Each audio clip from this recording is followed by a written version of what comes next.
Bro. Frankie de Jong against Real Madrid, right? I want to talk about Frankie de Jong first because him against Real Madrid, this guy was a monster on the pitch tonight.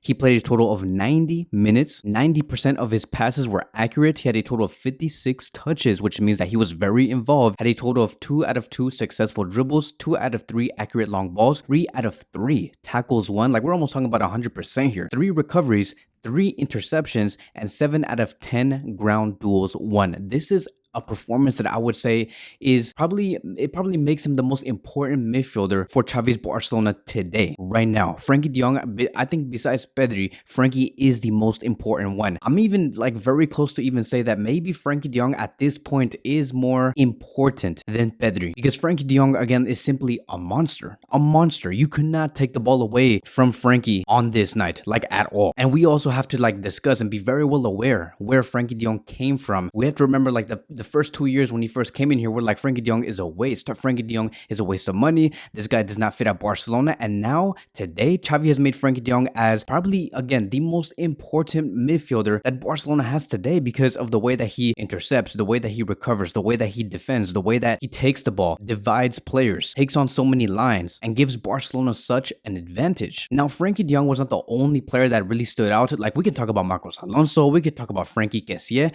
but the one thing that I have realized when this match was over was this: even though Barcelona did not have their best game, it was not like a spectacular world-class Pep Guardiola-like type of game, they still played and did what they had to do to grab a win. Because we have to understand the material that we had to work with against Real Madrid. We did not have Pedri, we did not have Lewandowski, we did not have Christensen, we did not have Dembele. 4 very key and important players for Xavi Hernandez, and yet we still came out with a win against Real Madrid at the Santiago Bernabeu. So we have gotten the job done. And now in the second leg, we will be at the Camp Nou. I do expect Barcelona to be more fully reinforced compared to this first leg, and we go out and we knock out Real Madrid in the Copa del Rey, because you know what? This trophy is ours. We have to win this. Yes, we have been knocked out from the Europa League, but we have to win the Copa del Rey and then also win La Liga, and it really does seem like Barcelona are capable to do that. So what we're going to be doing in this video is talk about the first half and then talk about the second half. There's a lot to discuss, but I'm going to try my best to keep this as short as possible because I don't want to make this video too long and I don't want to bore you guys.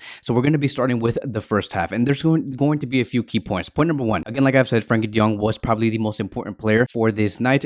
Again, we can argue about Marcos Alonso being the most important one, Kessie being the most important one, Ferran Torres also being the most important one, but for me, it was Frankie de Jong. I remember on the 37th minute, and you can go there, like when you go back on the rewind and you watch the game over and over again, go on the 37th minute and look at how Frankie de Jong makes himself available for someone like Ronald Araujo when he did not have a player to pass it to, and he hustles, right? He looks way more energized and he's always ready to receive and give Barcelona the advantage. So props to Frankie. Point number 2, can we all agree that Vinicius was supposed to get a red card after what he has done multiple times to the ref and multiple times to the players? Like the amount of times Vinicius tried to harm one of the Barcelona players, the amount of times that Vinicius tried to talk to one of the refs and disrespectfully, I thought that Vinicius was going to get a red card. Like we can even look at the pictures here and we can see that Vinicius was, yes, harassing the ref, but there was no red card. I don't know if this has something to do with Real Madrid paying the refs like they always do, but if this was Gavi or if this was Lewandowski, probably Gavi and Lewandowski would have received a 3-match ban. But because it's Real Madrid, because it was Vinicius, the ref is going to be like, hey, you know what? You guys paid me. I like you guys. So I'm not going to give you a red card. I'm going to give you an advantage. And even if you want to speak to me disrespectfully, it's okay. You can harass me as much as you want. Don't worry, I got your back. So Vinicius really did annoy me in this game, like a lot. And I knew that Araujo was going to be taking care of this player, that Vinicius was not going to score. So I'm so happy that Vinicius had another, yet again, bad game. Araujo really is his kryptonite. Moving on towards point number 3, and that is that Real Madrid really wanted to move a lot through Marcos Alonso. And so thankfully and thanks to Xavi Hernandez for bringing the best out of Alonso, Real Madrid could barely do anything against Marcos Alonso. Even though we saw Real Madrid sometimes try to get through the left side, which did contain again Koundé and Araujo, Real Madrid for the majority of the time wanted to get through Alonso. And because they thought that he was the weakest spot, even though yes, he is the weakest spot, I will still say that he was very solid and probably maybe had a better game than then Koundé. The only thing that got me very nervous in the first 45 minutes was the fact that he was always in the position to like make those ball distributions and play out from the back, and that sometimes again made me nervous because I don't know, I don't know, like the way that he just like shifts his body, it feels too slow, and sometimes I feel like Vinicius is going to press him and take the ball away from him, or someone like Valverde taking the ball away from him. So it does get me nervous. I saw him make a few mistakes here and there in terms of ball distribution. This is probably the reason why Xavi Hernandez does prefer Christensen, because he's much, I would say, better in ball distribution. But overall, Alonso again grew in this game. Moving on towards point number 4, and that is that we defended in a 4-5-1. So we defended in, I would say, a low block, and then we built with a 4-2-3-1 when we had possession. And one of the most important players, going back to what I did say in the beginning of this video, it was Frenkie and also Kessie, because they were holders. They were players who were much more inverted. I think that Xavi Hernandez has told Frenkie and said, look, you're going to be hanging around with Kessie much more. Stick to him. He's going to need you. And so you're going to be sort of playing as a double pivot against Real Madrid, and really, again, just support Kessie. And we saw that. We saw Frenkie and Kessie form the double pivot. Yes, we felt that loss of Frenkie moving up forward and playing higher up the pitch, but it's okay. As long as we maintained the possession, we had control of the ball. Those two players were the reason why we ended up recovering the ball the way that we did. Moving on towards point number 5, and that is Rafinha. Rafinha really did, yet again, disappoint me for some reason. The amount of passes that he has failed in really did frustrate me. Like the amount of anger I had against Vinicius, it was very similar to the amount of anger I had against Rafinha. And I remember Xavi Hernandez being just so mad at Rafinha for not making that quick pass to Ferran Torres when Ferran Torres was making the run on the 40th minute, and then Rafinha did not do that. He instead wanted to take on players, but he loses the ball. I do not mind like certain players trying to build the courage and go through certain players and take on about 2 or 3 players, as long as you are 100% complete at it. But with Rafinha, he does not do that. He loses the ball irresponsibly, and Real Madrid go on the counter. And I wish that Rafinha can sometimes just make the right decisions. And then moving on towards point number 6, and that is going to be regarding Ferran Torres. Ferran Torres had a phenomenal game. His movements were amazing. His passing was on point. He gave Barcelona so many chances. I remember Ferran Torres making that pass to Kessie on the last 20 minutes, I believe, and then Kessie received the ball. He took the shot, but then only for Ansu Fati to block the shot. I'm like, bro, are you kidding me? And we're going to be talking about that moment later in this video, but I was like, bro, like that was such a beautiful pass from Ferran, and for Kessie to like just put the ball inside, and then for Ansu to just come in there just 2 minutes later to block a shot and prevent the 2-0. I was like, bro, are you kidding me?